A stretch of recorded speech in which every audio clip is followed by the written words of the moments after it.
Pak Mahfud yang saya hormati, pemasukan negara itu salah satunya adalah dari kepemilikan lahan yang luas. Banyak kepemilikan lahan yang berlebihan. Akumulasi kekayaan hanya di segelintir orang dan selalu menjadi topik yang belum pernah selesai sampai hari ini. Pertumbuhan ekonomi yang tinggi hanya dinikmati oleh segelintir orang karena akses kepemilikannya juga terbatas. Pemerataan menjadi kata yang tidak bermakna. Maka saya ingin pendapat Pak Mahfud, bagaimana mewujudkan keadilan sosial dimulai dari pemerataan kepemilikan tanah, akses dan lahan. Karena kalau sampai hari ini begitu, maka tidak akan pernah ada kemampuan rakyat untuk mengakses modal ekonomi. Terima kasih. Baik, silakan Pak Mahfud untuk menjawab. Waktu Anda untuk menjawab 2 menit, kami persilakan Bapak. Cak Imin, itu diskusi sudah lama. Sejak zaman Bung Karno itu dulu mengeluarkan undang-undang land reform, redistribusi lahan itu tadi. Yang sampai sekarang itu tidak jalan meskipun undang-undangnya masih berlaku. Kenapa? Lagi saya katakan, ini pada aparat, pada kedisiplinan kita, pada penegakan hukum kita. Itu masalahnya sebenarnya. Coba sekarang ini, kalau data yang pernah saya dengar dari Pak Prabowo beberapa tahun lalu, 1% penduduk menguasai 75% lahan. 99% penduduk berebut mengelola hanya 20% lahan sisanya. Memang timpang. Oleh sebab itu upaya-upaya pemerataan itu harus terus dilakukan. Nah caranya, saya sebelum masuk ke caranya tadi. Caranya tentu kita lihat fakta yang ada di lapangan. Betapa sekarang ini banyak lahan itu diperoleh secara kolusi. Yang tidak jelas. Saya pernah dikritik, Pak kenapa ini pemerintah ini sekarang kok lahannya tidak jelas. Diserahkan ke orang semua, rakyat tidak kebagian.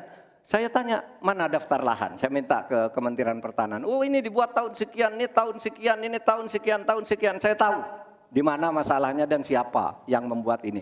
Ini yang harus ditertibkan. Apalagi sekarang lahan-lahan ini tiba-tiba diduduki orang.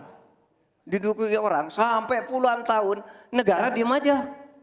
Bahkan mau diberi ampun. Kemarin itu, diberi pengampunan pajak. Saya bilang ini harus pidana, masuk.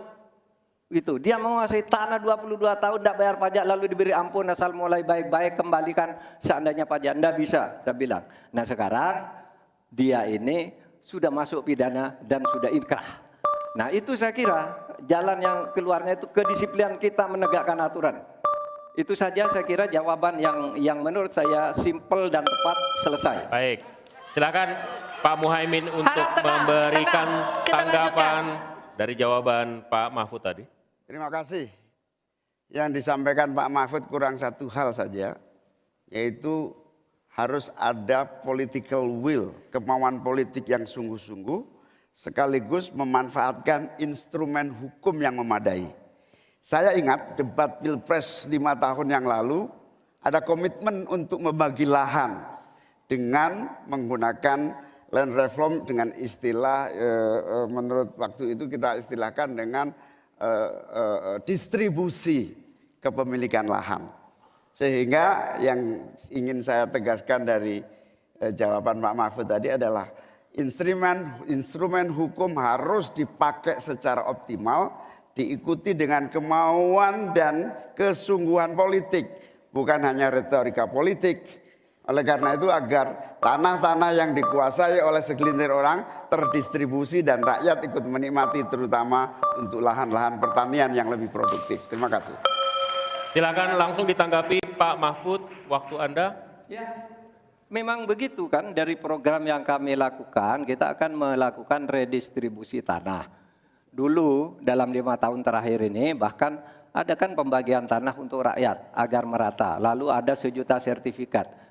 Setahu saya 1 juta sertifikat itu memang sudah dibagi, tetapi itu untuk mereka yang memang sudah menempati tanah itu. Menempati itu lalu diberi sertifikat. Lahan yang lain itu belum dibagi terhadap orang yang belum punya.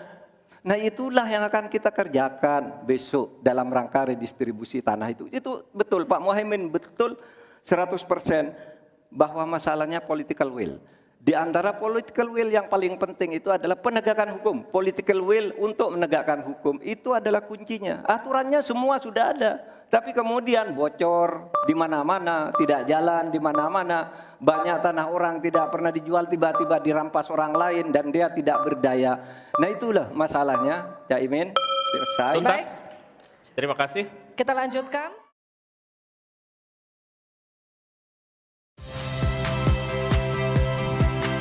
Saya Ihsan Sitorus. Saksikan program-program Kompas TV melalui siaran digital, pay TV, dan media streaming lainnya. Kompas TV, independen, terpercaya.